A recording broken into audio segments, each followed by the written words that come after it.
ప్రేమతో యేసు పిలుచుచున్నాడు రమ్మో, ప్రేమతో యేసు పిలుచుచున్నాడు రమ్మో. రక్షణను పొంది లక్షణముగా వెళ్ళోమో, రక్షణను పొంది లక్షణముగా వెళ్ళోమో. ప్రేమతో యేసు పిలుచుచున్నాడు రమ్మో, ప్రేమతో యేసు పిలుచుచున్నాడు రమ్మో. చెప్పండి, జయమని ప్రభువైన యేసు క్రీస్తు వారికి జై. పాపుల రక్షకుడైన ప్రభువైన యేసు క్రీస్తు వారికి జై. లోక రక్షకుడైన ప్రభువైన యేసు క్రీస్తు వారికి జై. హల్లెలూయా, హల్లెలూయా.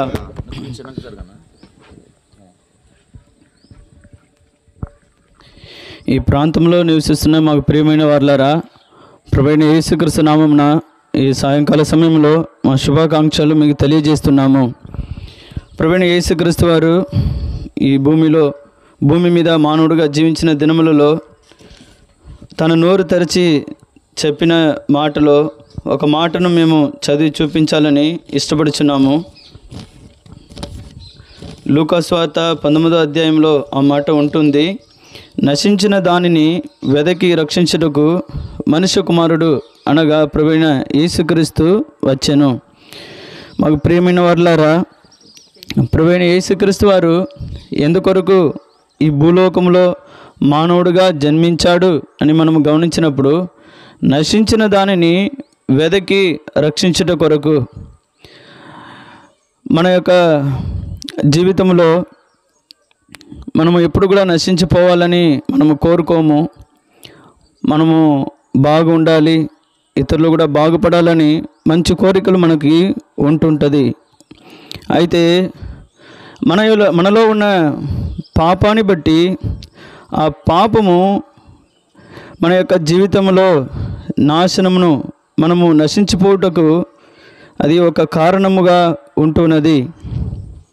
అందుకే పరిశుద్ధ గ్రంథంలో పాపము చే ప్రతివాడు పాపమునకు దాసుడు, తన అతిక్రమములు దాచిపెట్టువాడు వర్ధిల్లుడు, దానిని ఒప్పుకొని విడిచిపెట్టువాడు కనికరము పొందును అని పరిశుద్ధ గ్రంథము బైబిల్ తెలియజేస్తూ ఉంది.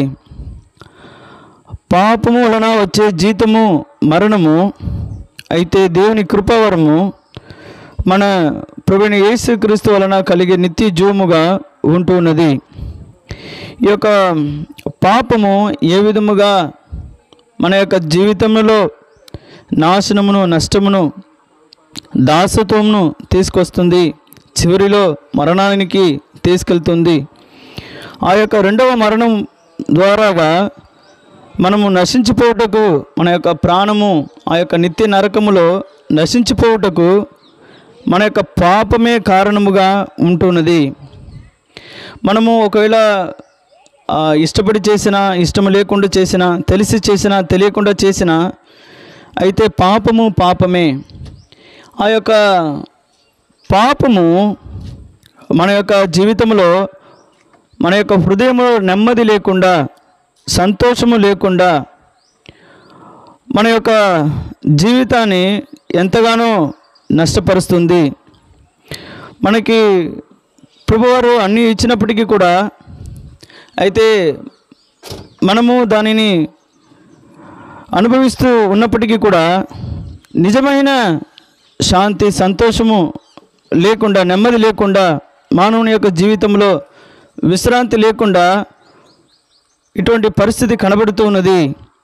అందుకే ప్రభువైన యేసుక్రీస్తు వారు ప్రయాసపడి భారము మోసుకొనిచున్న సమస్త జనులారా నా యొద్దకు రండి, నేను మీకు విశ్రాంతి కలుగజేతును.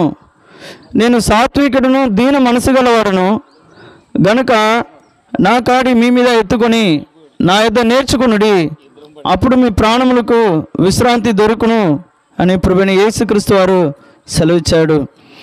ప్రియులారా, మన యొక్క ఇరుకులో, ఇబ్బందిలో, మన యొక్క అనారోగ్య పరిస్థితిలో, మన యొక్క సమస్యల్లో ఆయన వైపు మనము చూసినప్పుడు ప్రభువైన యేసుక్రీస్తు వారు తన యొక్క విశ్రాంతిని మనకు దయచేస్తున్నాడు. అయితే ఇవన్నిటికీ కారణమై ఉన్న మన పాపము క్షమింపబడాలి, కడగబడాలి. మానవుని యొక్క జీవితంలో పాపము క్షమింపబడినప్పుడే నిజమైన సంతోషమును ప్రభువైన యేసుక్రీస్తు వారు అనుగ్రహిస్తున్న ఆ యొక్క శాంతిని మనము పొందుకోగలము. శాంతిని మీకు అనుగ్రహించి వెళ్ళుచున్నాను, నా శాంతిని మీకు అనుగ్రహించుచున్నాను, లోకం ఇచ్చినట్లుగా నేను మీకు అనుగ్రహించట్లేదు, మీ హృదయం కలవరపడనీయకుడి, వెరవనీయకుడని ప్రభువైన యేసుక్రీస్తు వారు సెలవిస్తున్నాడు. అందువలన ప్రభు దగ్గర మన పాపం విషయమై పశ్చాత్తాపపడి, యేసు ప్రభువా నేను పాపిని, నా పాపమును క్షమించుము, మీ రక్తం ద్వారాగా నన్ను కడుగుము, నా హృదయంలోనికి రమ్ము, నన్ను మీ బిడ్డగా స్వీకరించుము. ఒక చిన్న ప్రార్థన మన జీవితంలో గొప్ప రక్షణను తీసుకొస్తుంది. ప్రభువైన యేసుక్రీస్తు వారు మన అతిక్రమ క్రియలను బట్టి ఆయన గాయపరచబడి, మన దోషములను బట్టి నలుగగొట్టబడి, మనకు రావాల్సిన శిక్షను కూడా ఆయన ఆ యొక్క శిక్షను భరిస్తూ వచ్చాడు. ఇప్పుడు ఆ శిక్షా విధి మనకు లేదు. అయితే మన యొక్క పాపము నిమిత్తము ఆయన కలువరి శిలువలో చేసిన ఆ యొక్క పుణ్య క్రియలను మనం విశ్వసించి ఆయన యొక్క నామములో మనకి ఉచితముగా దొరికే ఆ యొక్క రక్షణను మనం పొందుకోవాలి, మారు మనసు పొందాలి. అదే ప్రభు మన దగ్గర కోరుకుంటున్నాడు. నా కుమారుడా, నీ హృదయము నాకు ఇమ్ము అని అడుగుతున్నాడు. ఎందుకంటే మన యొక్క హృదయము మన యొక్క పాపాన్ని బట్టి చీకటిగా ఉంటుంది, మన యొక్క హృదయంలో గ్రహింపు లేకుండా ఉంటుంది. మన యొక్క హృదయం అన్నిటికంటే మోసకరమైనది, అది ఘోరమైన వ్యాధి కలది, దాన్ని గ్రహింపగలవాడు ఎవడని దేవుని యొక్క వాక్యము బైబిల్ గ్రంథము సెలవుస్తూ ఉంది. అందువలన మన యొక్క హృదయంలో ప్రభువైన యేసుక్రీస్తు వారిని విశ్వసించి అంగీకరించినప్పుడు యేసుప్రభు వారు విశ్వాసము ద్వారాగా మన యొక్క హృదయంలోనికి ప్రవేశించి మన యొక్క చీకటి కమ్మి ఉన్న హృదయాన్ని ఆయన వెలుగుగా మారుస్తాడు. దుఃఖములో నెమ్మది లేకుండా భయంతో నిండి ఉన్న హృదయాన్ని ప్రభువైన యేసుక్రీస్తు వారు తన యొక్క సంతోషముతో, తన శాంతితో, తన విశ్రాంతితో నింపుతాడు. అయితే మనము మన యొక్క హృదయమును తెరచి యేసు ప్రభువారిని మన యొక్క జీవితంలో, మన హృదయంలో ఆహ్వానించాలి. ఇదిగో నేను తలుపు యొద్ద నిలుచుని తట్టుచున్నాను, ఎవడైనా నా స్వరం విని తలుపు తీసిన ఎడల నేను అతని యొద్దకు ప్రవేశించి అతనితో కూడా నేనును, నాతో కూడా అతడును భోజనము చేయదమని ప్రభువైన యేసుక్రీస్తు వారు చెప్తున్నాడు. ప్రభువా, నా హృదయంలోనికి రమ్ము. నా యొక్క పాపం వలన నా జీవితంలో నెమ్మది లేకుండా, నిజమైన సంతోషం లేకుండా ఉంటున్నాను.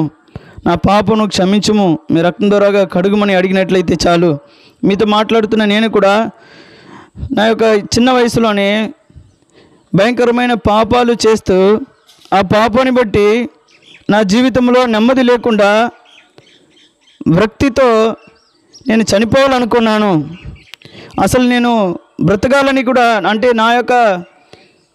నా మీద నాకే విసుగు వచ్చింది.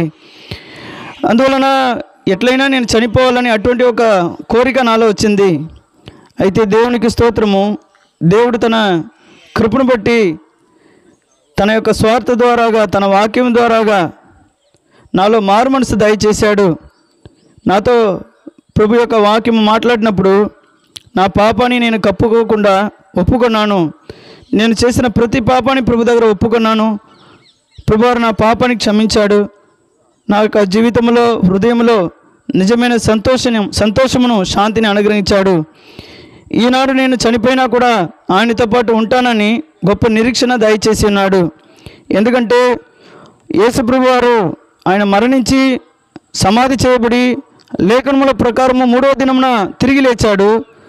అందువలన నా బిడ్డ, నేను తిరిగి లేచాను కదా, అందువల్ల నేను నిన్ను కూడా లేపుతానని, నేనే పునరుత్థానమును జీవమునై ఉన్నానని ప్రభువారు గొప్ప నిరీక్షణ దయచేసి ఉన్నాడు. వింటున్న మాకు ప్రియమైన వారులారా, ఈ యొక్క సంతోషము నది వలె ప్రవహించే నిత్యమైన శాంతి, సమాధానము, ఈ యొక్క జీవము గల నిరీక్షణ మీకు కావాలన్నా ఈ క్షణమే ప్రభువైన యేసుక్రీస్తు యొద్దకు రండి. ప్రభువైన యేసుక్రీస్తునందు విశ్వాసం ఉంచుము, అప్పుడు నీవును మీ ఇంటి వారును రక్షణ పొందుదురు. ప్రభువైన యేసుక్రీస్తు త్వరగా రాబోతున్నాడు. ఆయన రాకడ సమీపంగా ఉంటుంది. ఇదిగో నేను త్వరగా వచ్చుచున్నాను. వాని క్రియ చొప్పున వానికి నేను సిద్ధపరిచిన జీతము నా యొద్ద ఉన్నదని ప్రభువారు సెలవిస్తున్నాడు. అందువలన కాలము సంపూర్ణమైనది, దేవుని రాజ్యము సమీపించి ఉన్నది. మారు మనసు పొంది స్వార్థను నమ్ముడి. ప్రభువైన యేసుక్రీస్తు రక్తము ప్రతి దుర్నీతిలో నుండి మనలను పవిత్రులుగా చేయును. ఆమేన్. మా ప్రియులారా, ఇంకా ప్రభువైన యేసుక్రీస్తు వారిని గురించి మీరు ఎక్కువగా తెలుసుకునే దాని కొరకు మన యొక్క బోడిపాలెం గ్రామంలోని మెయిన్ రోడ్ ప్రక్కనే బేర్షబా ప్రార్థనా మందిరం ఉన్నది. అక్కడ ప్రతి ఆదివారం దైవారాధన కార్యక్రమం జరిగించబడుతుంది. వారంలో కూడికలు జరిగించబడుతూ ఉంటున్నాయి. దైవ సేవకులు కుటుంబంగా అక్కడ ఉంటున్నారు. మీ అందరినీ ప్రేమతో ప్రభువైన యేసుక్రీస్తు నామములో ఆహ్వానిస్తూ ఉంటున్నాం. ఈ స్థలాన్ని విడిచి వెళ్ళకముందు మీ క్షేమం కొరకే మేము ప్రార్థన చేస్తాము. పరిశుద్ధుడు అయిన మా తండ్రి, ఈ ప్రాంతంలో ఉన్న ప్రజలకు మీ రక్షణ సువార్తను మేము ప్రకటిస్తూ వచ్చాము. ఈ ప్రాంత ప్రజలందరూ మీ నామములో విశ్వాసం ఉంచి పాపక్షమాపణ పొంది నీతిమంతులుగా తీర్చబడి నరకం తప్పించుకుని పరలోకానికి వారసులుగా చేపట్టకు సహాయం చేయండి. ఎవరైతే ఈ ప్రాంతంలో అనారోగ్యంతో బాధపడుతున్నారో వారిని స్వస్థపరచండి. ఎవరైతే సమస్యలు ఇబ్బందుల్లో ఉన్నారో వారికి మీరు సహాయం చేయండి. మీ దయ చొప్పున ఈ ప్రాంతం నుంచి అనేకులను బేర్షబాకు మీరు నడిపించండి. ముందుకెళ్తున్న మీ సన్నిధిని మాకు తోడుగా ఉంచమని యేసుక్రీస్తు ప్రభు నామమున ప్రార్థించి స్తుతించి వేడుకొనుచున్నాం తండ్రి. ఆమేన్. చెప్పండి, జయమని ప్రభువైన యేసుక్రీస్తు వారికే. హల్లెలూయా.